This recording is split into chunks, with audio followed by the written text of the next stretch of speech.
স্বামীর খেদমত ছাড়া, স্বামীর খুশি ছাড়া কোন মহিলা যত নামাজ রোজা যা করবা জান্নাত হারাম হারাম হারাম হারাম। আমি আমার মা বোনদেরকে বলবো, স্বামীর খেদমত ঠিক মতো করবেন, 5 ওয়াক্ত নামাজ পড়বেন। বর্তমানে অধিকাংশ প্রবাসীর বউরা প্রবাসীরে কষ্ট দেয়, কথা কন না কেন? প্রবাসীর কিনে দিয়া পয়সা দিয়া, প্রবাসীর টাকা দিয়া মোবাইল কিনে দিছে, প্রবাসী বেটার লগে কথা কয় না, তার নাঙের লগে টাঙ্কি মারে। এবং বাটপার বিড়ি আছে না নাই? হারামি বিটি, স্বামী মোবাইল কিনা টাকা দিয়া সেই নাঙের লগে কথা কয়।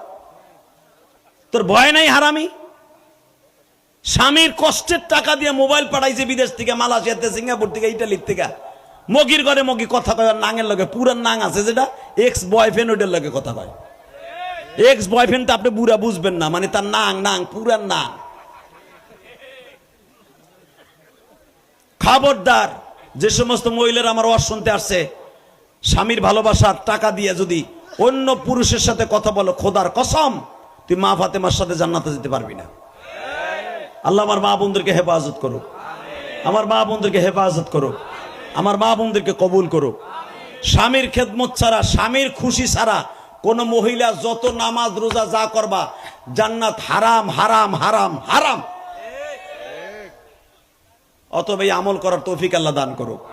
ফাতেমা ইন্তেকালের সময় একটাই ওসিয়াত ছিল, আপনি আমার মাফ না করলে আমার আব্বা আমার ইফতারি খাইতে দিব না মরার পরে। আল্লাহ আমাদের সবাইকে তৌফিক দিক, যেরকম আমিন।